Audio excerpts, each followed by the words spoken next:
I love those Cole's Health Tips by that Children's Hospital doctor in at UNM. She gives the best health advice. I mean, the one was about children's obesity and diabetes and stuff that she gives, and she sat there and said, I recommend that you guys, have the meals more where they're, you have sit down meals with your family as much as possible, and not in front of the TV or the computer, and that you sit down and you eat. And she told about the servings and things and stuff that are optimal for good health and consumption, and very varied. And it was just, she gives the most beautiful advice. I'd love to meet her. She's so cool. Every time I hear those whole Cole's Health Tips from her, she makes my whole body smile, man. It's really cool. I love them. When Edison said it too, man. He said, today's nutritionist is tomorrow's physician. That preventive measures, medicine, and preventative health measures go much further. What is it again? An ounce of prevention is worth a pound of cure. Yeah, and it's true. The better environment you can create for your children, the better health they'll have, and the less reliance you'll need on cures. It's really cool. That's that Cole's Health Tip stuff. I really like those things when I get the one that's gets away from the drugs and more towards the preventive medicine. I just think that lady is a real good doctor. Dr. Adnan was talking about too when I was talking about getting Emily to a place with less pollutants and things like that. It's like that's very wise. That's what she's reacting to. That's very good thinking. And he was thinking the same thing. I was looking at preventive measures I could do in a more environmental uh, uh, corrections, and he's thinking that way too because he's a doctor and he loves people and he wants prevention and cures. And one of the best cure is prevention of toxic environments that cause the sickness for our children. He's a pediatrician. Dr. Adnan is a beautiful man. Yes, I believe Adnan. I think that's probably most likely Arabic. I never asked, but most likely either Arabic or from Arabic. I don't argue over Arabics, Persians, stuff like that. I see us all as related, so it doesn't really. I know it's relevant to people for their cultural pride and things like that, but we're all family, so I don't see races and tribes and say like my Aunt Nana used to get mad because I'd say Japanese. I'm Okinawan, but I'm like I don't see the fighting between. I just see people, and oh, that's neat. You're from Okinawa, and I've had people explain that to me. No, I'm this. I'm not. I'm Armenian. All people that are Armenians names ends with IAN, and blah, blah, blah, blah, and start explaining to me. Oh wow, that's cool. I did not know that. And I just explain, and then they tell me about their culture. I would ask more because I wanted to know more.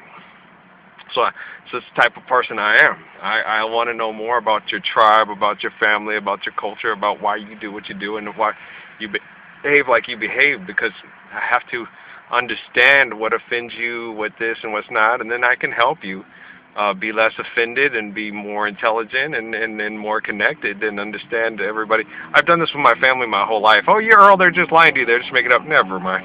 Have you ever said, yes, I've talked to certain people, and they said that all Muslims are crazy and want to kill everybody. Oh, okay, that's because they're now hanging out with you because you're saying all that Christians, we have to kill all of them because they're going to kill all of us. So you're just talking to people that were just like you and had to come hang out with you when they were hanging out, and they obviously connected to all the people that were just like them, and they're just like you, so you're just two ends of this different, say, stratosphere. You're missing all the people in between like me that are because I'm in a Christian nation and I'm an American, but not all Americans are like my family because I'm an American and I'm different than they are. I don't want to keep the borders up with Mexico. I don't care. I do care if the little girls are getting murdered over there in the sex slave trade cartels. I do care that the Muslims are being killed in mass murder quantities to resupply the oil supply. I do care. I want it to stop, and I'm an American. Okay? My family's not evil. They've just been trained to buy this evil, accept this evil, and trained in lie, manipulated with lie, and told they're all going to get magic real estate from Jesus after they all fulfill the book in this beautiful way that America is great and all that America's done. No, only God is great. America's not great. We have the history to prove it. America's done some great things and has had a lot of great people, but America as a country as a whole is not great. We have the history to prove it. There's been great people that have done great things in the name of America and for America, But we've done a lot of evil things. You got to be honest with yourself before you can be an American and really love your country. Because you can't love her for what you want her to be. You have to love her for what she is. And she's a whore. She came in and forcibly took over this country, took away other people's civil rights when they say they uphold other people's civil rights, put Japanese in detention camps, put, some Germans into detention camps, but then in turn took black patriots that went and fought against the German wars and occupations and the Japanese wars and occupations and treated them worse than they treated the Germans. Ever seen Hearts War? It's a good movie. Go watch it. But yeah, and it's very true. It happened. You can't lie on it, man. They were hanging Emmett Till and other guys from a tree for looking at a white woman. Or for saying something like, hey, mama. And then they'd take that boy and they'd hang him from a tree because he's got to know his place. You can't talk that way to a white woman. Yeah, but the sheriff's deputies in Mississippi can go screw a 14-year-old black girl. She's out on the street too late, and that's one of their fringe benefits from the job. That's just, it's people without a knowledge and a history are like a tree without root, dead inside and fall for anything. And that's not a benefit I wanted. I would want to make sure I would go, if I was a sheriff's deputy, they wouldn't like me because it'd been like, well, how come all the nigger girls are getting in before dark? So one of the deputies been running around telling them, you need to get inside or they're going to rape you. And then they'd take me out and tar and feather me and remind me I was white and not black. Yeah, they have men like that.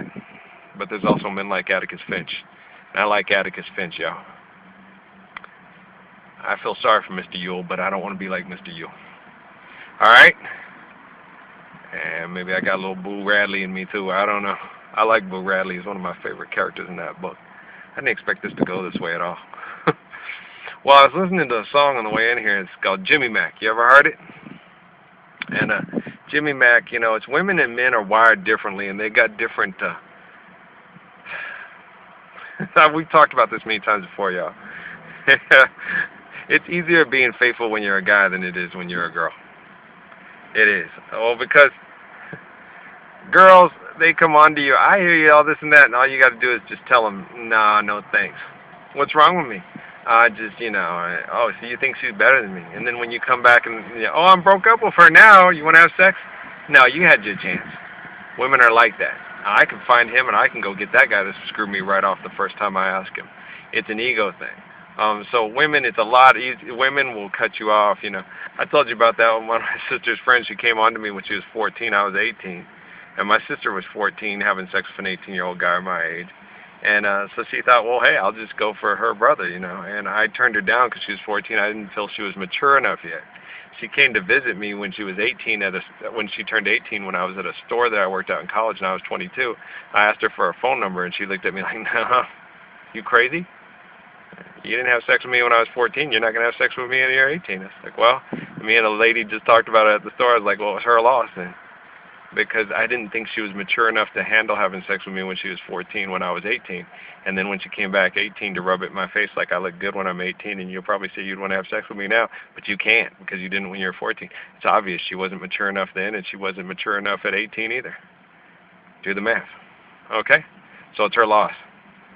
Well, if you really want to have sex with me and you really like a guy who takes care of you and you're not superficial, I'm fun to have a relationship with. I'll take care of you, love you, and treat you like a queen. So, yeah. It's her loss. She wasn't mature enough to handle it then, and she wasn't mature enough to handle it 4 years later. And women can be like that. But, man, it's easier for me to be faithful, see, because you'll never get this. Okay. I ain't going to rape you like Borat's cousin, or, so it ain't going to happen. So, okay, sounds good. I'll never get this. But, hey, you just guess what? You'll never get this neither. That's the way you got to look at it as a male. Making love to you is a privilege, okay? Do you understand that, man? Especially if you're faithful, kind, loving, protecting, and treat a woman like a woman and not like, yeah, I hit it person. So it's harder, but it's harder on women because men are charming and men don't quit. And they're sneaky. Yeah, especially women that are hard to get to. They act like they don't want it. And that's how they get it. And then they always have these stories about, well, no, we were just friends. And I never expected anything to happen. Next thing I knew, I'm making love to him. And he's like, uh-huh. Because they've got that way that they do it, Every time I ended up with a girl, it wasn't I didn't act like I didn't want it. I was trained by my dad to be friends. And then if So I'm not thinking of it, so they're not picking up these signals because I'm so gaga over them, I can't even conceptualize having sex with them because I'm like, she's like an angel that's almost untouchable, so I don't sit there and think, oh, so she doesn't pick up that I'm this dog in heat because I'm like not even conceptualizing it. Just the fact that she's talking to me is just wow. And if I can't conceive being alone in a room without any clothes on making love to that angel because she's wow. She's like more than a, that's why it freaked me out, you know, when I was with all the women that I was with, you know, I can't believe we're actually here in this room making love together, that you're here making love to me. Yeah, I mean, like, wow, this is beyond my wildest expectation. You were like that girl I was always dreaming about in high school that I never talked to, and now we talked, and you like me, and I like you, and you're making love to me. This is cool. And then the insecurities set in, and then she cheats, and then, yeah, and then it's all downhill from there. It's just life. It happens. I can't believe you're going to stay here with me every day and make love to me almost for the rest of your life. This isn't really happening to me. Well, you better believe it, because here she is. I believe it. I believe. I believe. I believe. But it's harder. That song, Jimmy Mack, it's harder for a woman because the men don't stop. And then they're sneaky about it. They realize just, you know, hey, just keep it on it. You know, they know it's not a question of if, it's just a question of when. They learn to control and they don't transmit as well as I do. They're not as deep in thought and deep as, women know when I'm thinking about having sex with them. They can feel it. I transmit really well because I'm very depth, very broadband connected. You would like to bend me over? Yes, I would. You're a sick pervert? No. Why? Because do you have any idea how fun it would be to, you don't, do you realize how gorgeous you are and how gorgeous you sound and how gorgeous you smell and how wonderful you feel? And that's just heaven. It's not pighetto. That's wow. That's like a walk through heaven. I told my sister about that. That's just gross. With women, it's a thing of security, of giving yourself to someone that you can trust. With men, it's being allowed admittance into heaven to make love to you. We see and feel and convey. You fill up my senses, John Denver, man. Like a walk, like the mountains in springtime, like a storm in the desert, like a walk in the rain, like a sleepy blue ocean. I mean, wow. You know, we sit down and look at nature and go, it was just so beautiful. We're the same way when we're making love to a woman. It was just so beautiful. She makes these faces and she smells good and she sounds so wonderful. And you see what I mean? It's a heavenly experience to make love to a woman. You know, that's why it's a cheapened sexual thing when it's I hit that and it's fun, but it's very shallow because it's devoid of any real, I just hit it, you know, like the whole transfer. I kick his ass on that too, but with, is it OPP or one of the, you put your part in a part that came across and, and it's like, yeah, she's got her vagina and her heart connected. Can you give me her phone number? Because you fucked it up and I won't. Because if she has her vagina connected to her heart, that's the type of girl that if I screwed around, I did murder your friend because I'm naughty by nature, not because I hate you. Well, it's because he's not courageous enough to really put his heart and his penis in correlation. Me and 50 Cent talked about that, and he's like, damn, this man could tear you apart. If he catches it past, forward, present, or future, I don't know. I think he's probably might have had access to me because a lot of the things he's done presently from what he did in the past, and the same with Snoop Lion and the same with everybody else. I think people have access to some of the information. I'm not sure how it's conveyed, how it's done, and how it's given across the information superhighway, if they actually know who I am or if they've actually taken other people and conveyed this lesson to them. Like I told everybody, it's like, I don't care how it happens, just as long as it happens. I don't want credit for it because it's God working through me, so it's God working. But I think we have to have more of a thing where it's like a recognition, because otherwise people start to take credit for things that they didn't see, convey, or put the effort in for. So I think it is important that we recognize our Messiah and say that this is your main focal point for a lot of these solutions that you're getting. It's working through him, with them, and through him. He put in the deed. He put in the effort necessary for you to help do this. You can't take credit for it. You better give all credit to God. I do give all credit to God and to Barnes & Noble, and if you bought my book, and do you buy and sell more stuff. So you're still buying into your idolatry and your stupidity, and that's what's screwing you up. So you're going to have to give more credit where credit is due, which is saying I got it from the Messiah, and you're going to have to put him out there publicly so we can stop this idol worship insanity. So I have to be a public figure whether I want to be or not. And it's actually going to save me. I'll be healthier. I'll have to have times of isolation. I need it. I'm a very recluse person for a reason, because I need time alone with people I care about, loving people I care about, enjoying my time with my family. It's just like all of you. I don't want to be there. I'm not keeping up with the Parsonses, man. I don't want to film. I mean, you guys could probably, if you want to, film me reunifying with my kids because y'all want to see it. But after that, man, I don't want you there when we're watching movies, telling jokes, and being stupid. I want you to do it your own damn self. My kids, one of my kids' favorite movies, and they watched it over and over again before they were kidnapped by the group collective that all worked here, these professionals, to help save them from me. They watched Mrs. Doubtfire over and over again, and they just loved it. Before Kate accidentally knocked over the TV and ruined the VCR on it. Poor baby, they're all mad at her. Kate, oh great, Kate! She didn't mean to. She was leaning on things. She just kind of leaned over on it, and it fell over, and I'm like, oh shit. Oh well, you know, it's this life. It happens. You know, it's like I told that girl that hit my new truck the moment I drove it off the lot and almost hit Patrick, and I had to go. She hit, instead of where she would have hit it if I hadn't seen the crash coming and went in the suicide lane and hit the gas, she would have hit right in Patrick's passenger door and went right into him really hard too, because it really screwed up. I made it to where she hit the back bed, which was less heavy and strong as the cab or the engine, and it would hit the tires, so it would have something with air to it. I made it to where the accident was the least impact on us and her, and everybody would come out safely. I saw what I was doing, and I veered that way to make sure she would hit the truck in the bed of the truck instead of hitting right in the front. Especially, my main motivation was to make sure that Patrick didn't get hit straight on with her, because she had turned and hit that. We both parked my car, brand new truck. I just drove off the lot, rolled up into her apartment parking lot. She pulled up in there too. We waited for the police. Patrick's adrenaline was so high, he was running around the grass there doing like somersaults and cartwheel things, kind of things. And she was just sitting there freaking out. She goes, oh my God, the way did you see what you did? I said, yeah. She goes, you saw it coming. I said, I did. You didn't. You were coming right at us. She goes, I know. She goes, I could have killed him. She goes, he's all right. He's right there. He's fine. Okay, just relax. She's like, but I could have killed him. I was like, it's all right. Just don't ever do that again. What happened? She goes, I got in a fight with my boyfriend, and I went for a drive, and I wasn't thinking straight. And I said, can you do me a favor? She goes, what? I go, next time you get in a fight with your boyfriend, can you go for a walk instead? She looked at him, and she goes, I could have killed him. I will. And she goes, but you're not mad. I said, it's an accident, honey. That's why they call them accidents. Otherwise, they'd call them on purposes. That's why we have insurance for accidents, not on purposes, okay? She was like, but you're so not mad. I was like, he's right there playing in the grass.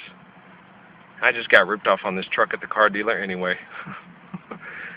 It's a piece of shit. I don't really care about it. Patrick's right. We should have our little Nissan back. And he's right there playing. It's all right, okay? I got a Nissan. It was an ABC Nissan. These people ripped me off. They know what they're doing when they put their pants on in the morning, that they're going to screw you. They lied to the lenders and said I paid $175 a month rent when I actually paid $400 a month rent, which was still very cheap. But that's the way they could justify, you know, giving me a payment that was, yeah, and they knew don't deal with those people. They're very horrible.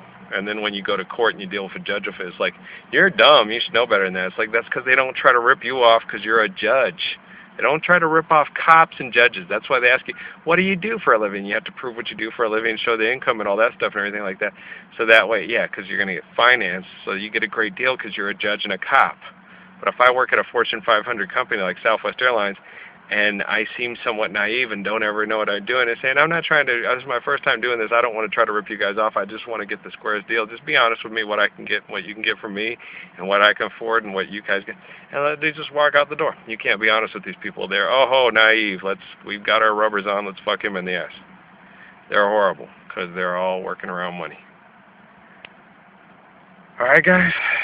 That money, she's a lie. She's a bitch. She'll make you do horrible things. Destroy your planet, be irrational, pump oil, and have combustible engines long past their due. They were something that was supposed to rise up and then go away once we realized the long-term mathematical factors were too irrational to coexist with, and the economic disasters that would subsequently follow. You guys have been perpetuating this because you're quite insane. But that's because you've been doing mass murders and you guys like action movies, man. You still have it. You put those alternate futures that are highly irrational and almost impossible to comprehend and put into play, because they're like in these places, in these futuristic cities where the cities are all in neat futuristic safe, and you're all part Cybertronic and you're all blowing the shit out of each other. Let's let them have it. It's just, you guys are addicted to it.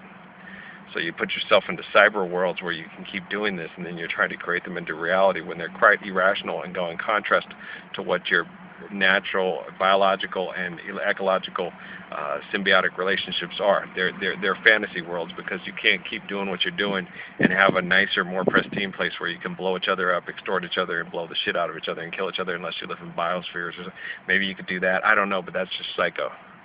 You need to equal out this biosphere, which is a biosphere in itself, like that one guy was talking about. The biosphere in that one movie of Sprawling from Grace, the biosphere can't support it, so you guys are going to have to find ways. We can support the life that we have, but we have to change our ecology and change our mechanization to support it organically and in an ecological fashion. We have to build intelligently, lovingly, and restore balance by not having all these carbon emissions and the bombs and the wars and the things that you do. You're zombies. She's right. All right, guys, I got to get going. I hope this helps you. This is for all the science people, like the Neil Tysons and the Michio Kakus and the other people that just like this, and the Richard Dawkins that just like to sit and listen and don't like the show I put on with my face, and having the other people come in and start talking to me. They're looking at my face, so then they talk to me. When I have these ones, I don't do as much communicating unless it's really strong, like with Jim Carrey. I love that psychopath. I love you, dog. All right, guys, I'm going to go in there and load these up. I hope they help you. All right? I hope we can tie this down, man. I'm really hopeful, man. I never give up hope, but I'm skeptical. I love you guys, all right? Blessings and peace.